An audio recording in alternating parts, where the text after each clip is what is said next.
एक शहर में शौर्य और वीर दोनों भाई एक साथ रहते थे। दोनों भाइयों ने अपनी पढ़ाई भी पूरी कर ली थी। उनके परिवार में अब वही दोनों थे, क्योंकि उनके माता पिता का देहांत हो चुका था, इसलिए वो अपने ताऊ जी के घर पर ही रहते थे। भाई, अब तो हमारी पढ़ाई भी पूरी हो चुकी है। मुझे लगता है भाई हमें कोई व्यापार शुरू करना चाहिए, लेकिन हमें उसके लिए बहुत सारे पैसे चाहिए होंगे और पैसे हमारे पास है नहीं। भाई हम ताऊ जी से पैसे ले लेंगे। नहीं नहीं भाई, ये समय उनको पैसे देने का है, ना कि पैसे लेने का, क्योंकि उन्होंने ही हमें पढ़ाया लिखाया है। तो फिर एक ही रास्ता है, हमें अपने गांव वाला खेत बेच देना चाहिए। हाँ भाई, बात तो ठीक कह रहे हो। अगली सुबह दोनों भाई बस से अपने गांव रामपुर के लिए निकल गए और कुछ ही घंटों में अपने गांव में पहुंच गए। अब पता कैसे चलेगा कि हमारा खेत कौन सा है? अरे भाई, ताऊ जी ने बताया था कि जिस खेत में बड़े से तालाब के पास एक बड़ा सा पीपल का पेड़ होगा, वही हमारा खेत होगा। दोनों सड़क पर चलते हुए इधर से उधर देख रहे थे, तभी उन्हें एक बड़ा सा तालाब दिखाई दिया और उसी तालाब के पास एक बड़ा सा पीपल का पेड़ भी था। ओह, ये रहा हमारा खेत। इसको ढूंढते हुए तो हम थक गए थे। हाँ चलो हमारे खेत को देखते हैं और इसको हम जल्द से जल्द बेच देंगे।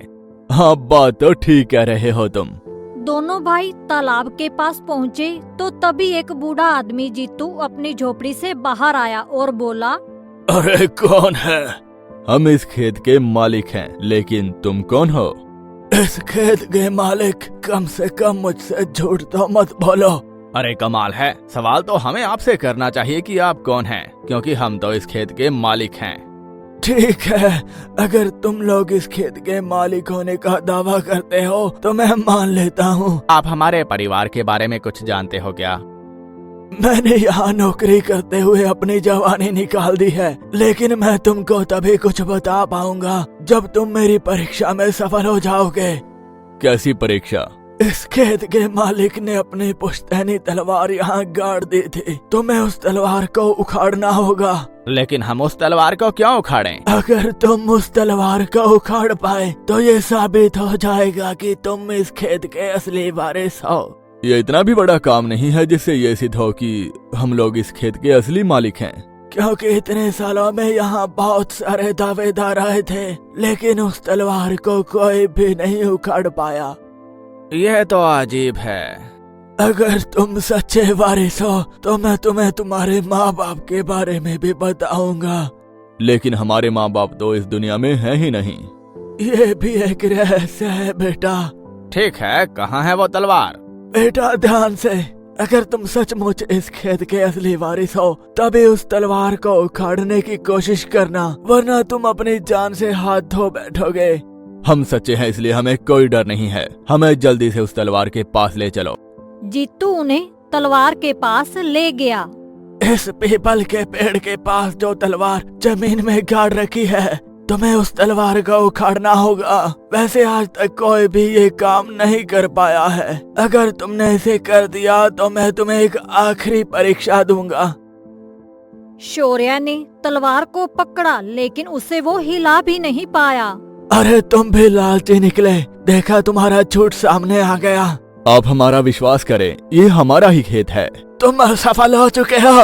रुको, अभी तो मैंने कोशिश करनी है।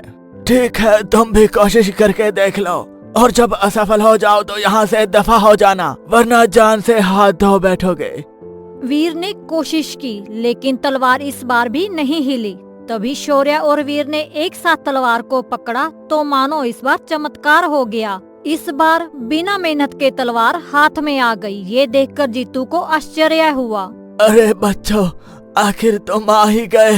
वो तो ठीक है, लेकिन इस तलवार का क्या करना है? इस तलवार से तुम्हारे माँ बाप की मुक्ति होगी। लेकिन हमारे माँ बाप तो इस दुनिया में है ही नहीं। अभी आखिरी परीक्षा बाकी है। अब तुम्हें इस तलवार से इस पेड़ को काटना होगा। ये पेड़ कटकर हमारे ऊपर गिर जाएगा। आप हमें क्यों बेवकूफ बना रहे हैं? शौर्य और वीर ने बारी बारी से उस पेड़ को तलवार से काटना शुरू कर दिया। जैसे ही पेड़ कटा, उसमें से एक सफेद रोशनी निकली और इसके बाद शौर्य और वीर के माँ बाप भी उस पेड़ से बाहर निकले। मुझे यकीन था बच्चों, तुम लोग जरूर आओगे। माँ, पापा, ये सब कैसे हुआ? बहुत साल पहले की बात है। मैं और तुम्हारे ताऊजी इसी खेत में काम करते थे और ढेर सारा पैसा कमाते थे। लेकिन एक दिन तुम्हारे ताऊ के मन में लालच आ गया और वो पूरे खेत को खुद ही हड़पना चाहता था। इसलिए उसने मुझे और तुम्हारी माता को मारकर इस पेड़ के नीचे दफना दिया और तुम्हें झूठ बोलकर यहाँ से ले गया। तब से हमारी आत्मा मुक्ति पाने के लिए तुम्हारा इंतजार कर रही है बेटा, और तुमने यहाँ आकर हमारी मुक्ति का रास्ता खोल दिया है। अब हमें मुक्ति मिल जाएगी। हम ताऊ को इस बात की सजा जरूर देंगे।